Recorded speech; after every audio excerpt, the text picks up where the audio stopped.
Adakah ini cara yang betul ataupun begini? Teknik mengimbas suhu yang betul adalah seperti di dalam gambar ini.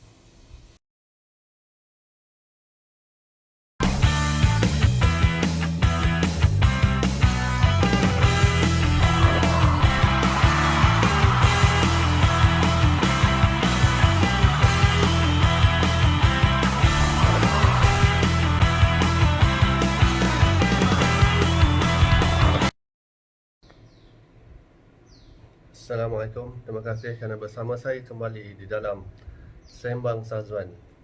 Terima kasih. Pada hari ini kita akan membincangkan tentang norma baru COVID-19. Jika tuan-tuan dan puan-puan semua sudah ke pekan atau ke bandar, mesti pernah terjumpa dengan alat pengimbas suhu ini. Ya, setiap kali kita ke mana-mana saja di dalam bandar, kita akan diimbas, pemeriksaan suhu akan dilakukan. Tapi mengikut pemerhatian saya, pelbagai cara telah dilakukan. Ada teknik-teknik cara pengambilan suhu yang tidak berapa tepat, yang menyebabkan bacaan mungkin tidak betul. So, bagaimanakah cara penggunaan alat pengimbas suhu yang betul? Dia sebenarnya bergantung kepada jenis. Okay? Saya ambil contoh yang jenis Coolpad ini, jenama Coolpad ini. Okay. Nampak tak? Jenama Coolpad ini, dia kena diletakkan jarak dia lebih kurang 3 hingga 5 cm daripada dahi. So maksudnya lebih kurang 3. Sebenarnya secara kasarnya kita boleh gunakan jari kita ni sebagai pengukur.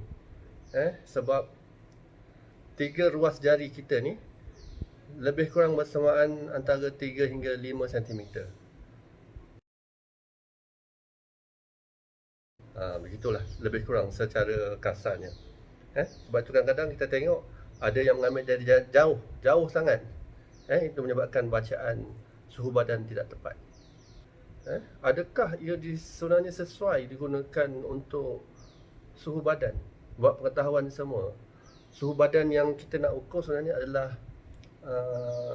core temperature ataupun suhu teras. Kalau kita ingat zaman dulu-dulu kita menggunakan termometer raksa seperti ini. Kemudian kerana masalah mercury raksa itu tidak selamat jika patah, pecah ataupun jatuh, menyebabkan mercury itu meroap, menyebabkan kesan kepada kesihatan. Kita menggunakan teknologi-teknologi yang lebih baru. Antaranya adalah infrared.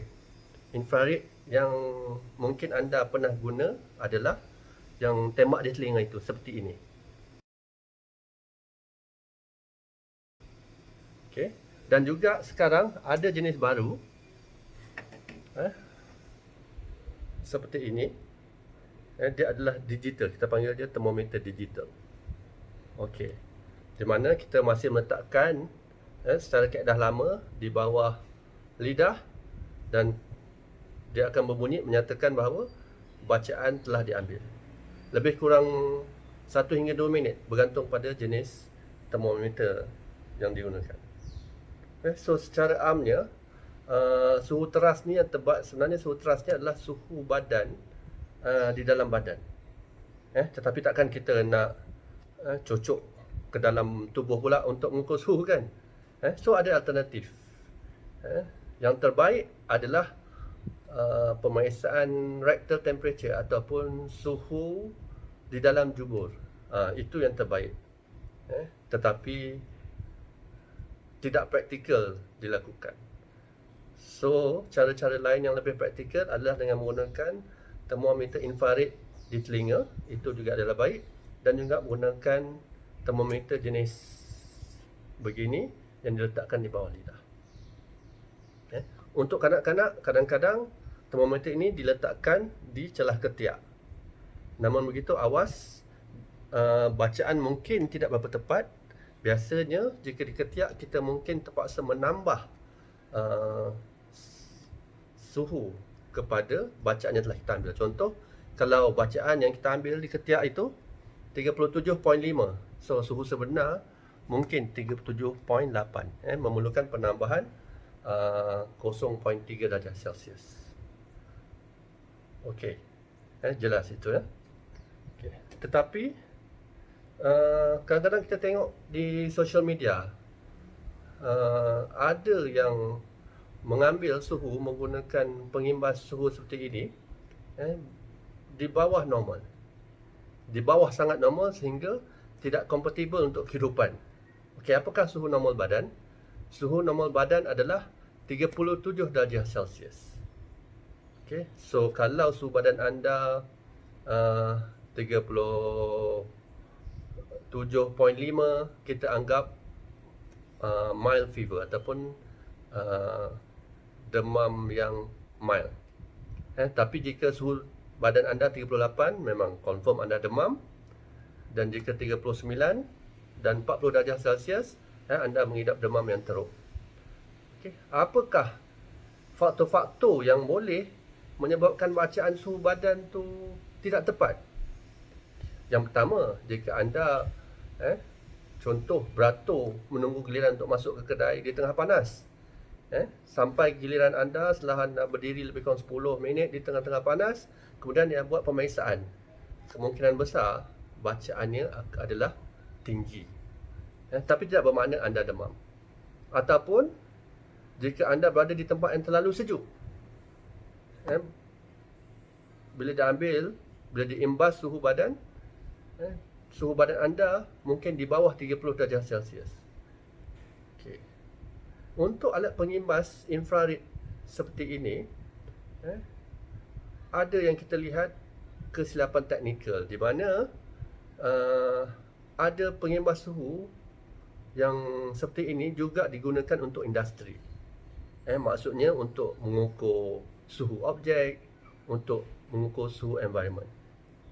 Sebab itu penting untuk anda tahu alat pengimbas suhu yang anda gunakan. Okey, saya tunjuk contoh. Contoh seperti yang jenama Coolpad ini, dia mempunyai 3 mode. Kalau anda lihat, okey, di belakang ni, okey, dia ada dia punya mode. Okey, kalau saya tekan mode dia ni, nampak tak berubah. Sekarang O, sekarang E, dan sekarang B. B adalah untuk body, O adalah untuk objek, dan E adalah untuk environment. Okey, so alat pengimbas ini mestilah digunakan jika untuk mengukur suhu badan, kita gunakan untuk mengukur body. Body seperti sekarang ni. Okey, barulah kita boleh mendapat bacaan badan.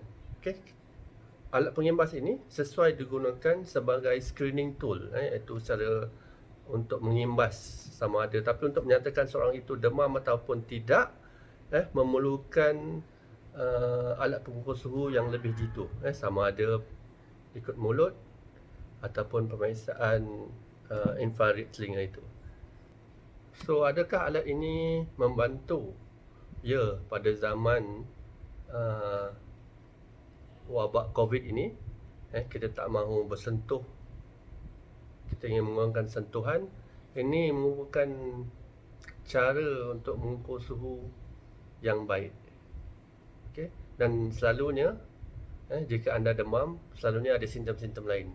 Contohnya, sakit tubuh badan, batuk, sesama, tersumbat hidung, tubuh badan rasa sakit, dan sebagainya, batuk-batuk dan sebagainya. Okey, oleh itu jangan risau jika bacaan suhu ini menunjukkan bacaan yang lebih, contohnya 37, lebih daripada 37.5, ataupun 38. Jika anda sebenarnya berasa anda tak ada simptom lain, anda berasa sihat, mungkin anda boleh berehat sebentar, dan ulang bacaan. Tetapi jika bacaan masih tinggi, mungkin anda demam tanpa sedar dan memerlukan rawatan doktor. Oleh itu, berhati-hati, jaga keselamatan diri. Kita belum habis lagi memerangi COVID ini. dan kita masih sedang berperang. Stay at home is better.